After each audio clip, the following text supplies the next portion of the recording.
యథార్థ సంగతి చెప్తారు. ఒక ప్రాంతానికి ఒక దైవజనుడు సువార్త చెప్పడానికి వెళ్ళాడంట. ఒక ప్రాంతానికి ఒక దైవజనుడు సువార్త చెప్పడానికి వెళ్తే ఆ ప్రాంతంలో ఒక ఇంటిని అద్దె తీసుకున్నాడంట. ఇంటిని అద్దె తీసుకుని ఆ ఇంట్లోనే ఉంటూ ఆ ఇంట్లోనే చిన్న సంఘముగా కూడుకొని దేవుని సువార్త చెప్తున్నాడంట.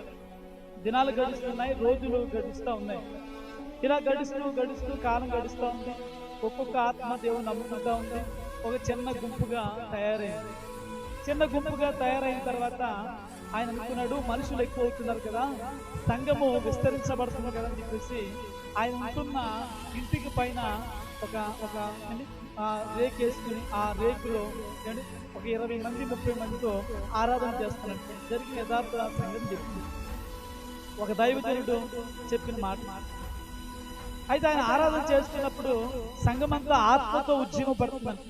సంఘమంతా ఎంతో చక్కగా దేవుని వాక్యాన్ని వింటున్నారంట. అయితే ఆ ఊరిలో సంఘములకు కాస్త దూరంగా ఉన్న ఒక ఇంటి వారు ఈ పాస్టర్ గారి మీద కంప్లైంట్ ఇచ్చారంట. ఏమని కంప్లైంట్ ఇచ్చారంటే, ఈ పాస్టర్ గారు మమ్మల్ని చాలా ఇబ్బంది పెట్టేస్తున్నాడు, సౌండ్ పెట్టేసి మమ్మల్ని చాలా బాధ పెడుతున్నాడు అని చెప్పేసి ఆయన ఏంటంటే పోలీస్ స్టేషన్ లో కంప్లైంట్ ఇచ్చారు. చాలా జాగ్రత్తగా జరిగిన యథార్థ సంగతి, కళ్ళుపల్లి మాటలు ఏం కాదు. కంప్లైంట్ ఇస్తే కంప్లైంట్ ఇచ్చాడన్న విషయము ఈ దైవజనుడికి తెలియదు. అయితే యథావిధిగా ప్రార్థన చేసుకుంటున్నాడు. ప్రార్థన చేసుకుంటా ఉంటే ఈలోగా ఎవరైనా కంప్లైంట్ ఇచ్చిన విషయం మొట్టమొదటిగా పోలీసులు ఎవరు చెప్పారు చెప్పండి, ఊర్లో పెద్దలకి పలానా వాళ్ళ మీద కంప్లైంట్ వచ్చిందండి నీ ఊర్లో వాళ్ళ మీద అని చెప్పి చెప్తారు కదా.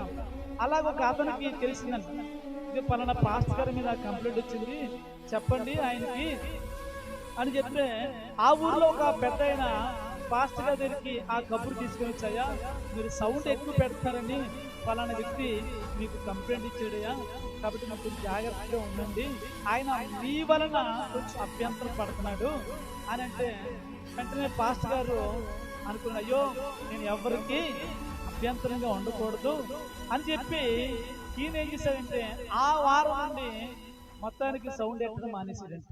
దేవునికి స్తోత్రం చెప్పండి గట్టిగా. ఏం పెట్టడం మానేసాడంట, మైక్ సెట్ లేకుండా ఊరికనే చెప్పడం. చిన్న సంఘం కాబట్టి ఒక 30 మంది 20 మందికి మైక్ సెట్ అవసరం లేదు. ఆ 20 మంది 30 మంది మైక్ సెట్ లేకుండానే రోజు పాటలు పాడుతూ ఆరాధన చేస్తూ ఉన్నారు. ఇలా కాలం గడిచే కొద్ది ఒక నెల 2 నెలలకు వచ్చేసరికి ఎవరైతే కంప్లైంట్ ఇచ్చారో ఆ ఇంట్లో వాళ్ళ తల్లి గారికి చాలా అనారోగ్యం చేసింది. చాలా హాస్పిటల్ తిప్పారంట, చాలా మంది డాక్టర్ చూశారంట. మొత్తానికి ఆమె నీరసం పోవట్లేదంట, బొందులు కట్టించారంట అండి. ఇంకా చెప్పాలంటే ఎవరెవరి దగ్గరకు అండి ముహూర్తాలు చూసేవారి దగ్గరికి, ఇంకా అండి మంత్రాలు వేసేవారి అందరి దగ్గరికి వెళ్ళారంట. ఎన్ని బొందులు కట్టినా ఎన్ని చేసినా ఆ తల్లి గారికి అసలు తగ్గడం లేదండి. తగ్గకపోతే నా ప్రియ దేవుని బిడ్డరా ఇంకా అలాగే మంచం మీద ఉందంట. ఆ మంచం పట్టుకొని ఈ కుటుంబంతో ఉన్నది. ఏంటి మా అమ్మగారికి మొన్నటి వరకు బాగానే ఉంది కదా, మొన్నటి వరకు మాతో తిరిగింది కదా, మొన్నటి వరకు కడుపుకున్న అన్నం తినేది కదా, ఈ రోజు ఏంటి ఒక ముద్దైనా తినడం లేదంటే వాళ్ళు ఆలోచించడం మొదలు పెట్టారంట. ఇలా ఆలోచిస్తున్నప్పుడు అసలు ఎప్పటి నుంచి మా అమ్మగారికి బాగుండలేదు, అసలు ఎప్పటి నుంచి మా అమ్మ మంచం పట్టిందని ఆలోచించడం మొదలు పెడితే ఆ వ్యక్తికి ఒక విషయం జ్ఞాపకం వచ్చిందంట. ఏంటా విషయం అంటే, ఏ రోజైతే నేను కంప్లైంట్ ఇచ్చానో ఆ మరుసటి రోజు నుంచి నా తల్లికి బాగుంటుందని ఆయన అర్థం చేసుకుని, అయ్యో నిజమే ఆ రోజు నుంచి కూడా మైక్ సెట్ కూడా ఏమైపోయింది చెప్పండి, ఆగిపోయింది అని చెప్పేసి ఆలోచించాడంట. ఇది నా వల్లే జరుగుతుంది, నా వల్లే కలిగింది అని చెప్పేసి ఆలోచించి ఆయన ఏం చేశాడంట, పాస్టర్ గారికి కబురు యా మా అమ్మగారు చెప్పండి, మా అమ్మగారు బలహీనం అయిపోయారయ్యా, ఈ దేవుడు గొప్ప దేవుడు అని చెప్తున్నారు కదయ్యా, కాబట్టి ఒక్కసారి వచ్చి మా అమ్మగారి కోసం ప్రార్థన చేయమని చెప్పాడు. దేవునికి స్తోత్రం చెప్పండి గట్టిగా. అప్పుడు దైవజనుడు మోకాలు వేసి ప్రార్థన చేసి, ప్రభువా నేను వెళ్తున్నానయ్యా, అభ్యంతరములు రాక మానవు, కాబట్టి నా వల్ల వారికి అభ్యంతరం వచ్చింది, వారి వల్ల నాకు అభ్యంతరం కలిగింది, కాబట్టి ఇప్పుడు నేను నీ పేరట వెళ్తున్నాను, ఇప్పుడు నువ్వు అద్భుతం చేస్తే సేవ మరింత ముందుకు వెళ్తావు. దేవునికి స్తోత్రం చెప్పండి గట్టిగా. కాబట్టి ప్రార్థన చేసుకున్నాడంట. ప్రార్థన చేసుకుని వెళ్ళాడంట. అయ్యా మీరు రమ్మని చెప్పారు. దేనికంటే అయ్యా ఇదిగో మా అమ్మగారు బలహీన ఉన్నారు, చాలా హాస్పిటల్ తిప్పేశాం, చాలా మందులు వేసాం, చాలా మంది ఏంటి చాలా మంది మా వాళ్ళు అందరి దగ్గర తీసుకెళ్ళాం, ముహూర్తాలు చూపించాం, మందులు కట్టించాం, అన్ని చేసాం, ఫలితం లేదు అని చెప్పినాడు. సరే ఏం చేయమంటారంటే అయ్యా నీ దేవుని పేరట ప్రార్థన చేయండి అని అడిగితే వెంటనే ఆయన ఆ మంచం మీద ఉంది, మోకాలేసి అక్కడ పక్కనే మంచం పక్కన మోకాలేసి ఆ తల్లిగారి కొరకు ప్రార్థన చేశాడు.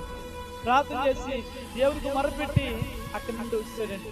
అక్కడి నుండి వచ్చేసిన తర్వాత ఒక వారం రోజులు తిరిగేసరికి ఆ తల్లి లేవడము, భోజనం చేయడము, అని తన బట్టి తాను నడవడము, ఆరోగ్యవంతులుగా ఉండడము ఈ యొక్క ఇంటి యజమానుడు చూసి ఆయన అనుకున్నాడంట, అయ్యో నా వల్లే నా తల్లికి బాగులేదు, నేను చేసిన ఈ అభ్యంతరం బట్టే ఇదిగో నా కుటుంబానికి ఈ శోధన వచ్చింది అని చెప్పేసి ఆయన తన తప్పు తాను తెలుసుకొని పాస్గా దగ్గరికి వచ్చాడండి. దేవునికి స్తోత్రం చెప్పండి గట్టిగా. అయ్యగారు మీరు సౌండ్ పెడుతున్నారు కదా, ఆ సౌండ్ ఎంత కొన్నారని అంట. అయ్యా అదెంతయ్యా? 12,000 ఇట్టి పాత 2 బాక్సులు, పాత ఒక 50,000 తీసుకున్నాను, అదే పెడుతున్నానయ్యా. ఏదో కొంతమందికి ఎవరికో ఆటంకంగా ఉందని నేను ఆపేసానయ్యా అని. ఎవరికో కాదయ్యా, నేనే మీ మీద కంప్లైంట్ ఇచ్చాను, అందుకనే నా కుటుంబానికి ఇలా జరిగిందయ్యా. మీరేమనుకోనంటే ఇదిగో నేను మరలా మీకు 50,000 రూపాయలు ఎట్టి కొత్త 50,000 కొత్త 2 పెద్ద బాక్స్ కొంటాను. ఈ రోజు నుంచి మీరు ఎంత సౌండ్ ఎట్టుకుంటే అంత సౌండ్ ఎట్టుకోమన్నాడు. గుడి చెప్పండి గట్టిగా. హల్లెలూయా, హల్లెలూయా. కాబట్టి నా ప్రియ దేవుని బిడ్డలారా, అభ్యంతరములు రాక మానవు, కానీ అభ్యంతరములు కలుగు చేసిన వాడికి ఖచ్చితంగా ఏమొస్తుందంట? శ్రమ వస్తుంది.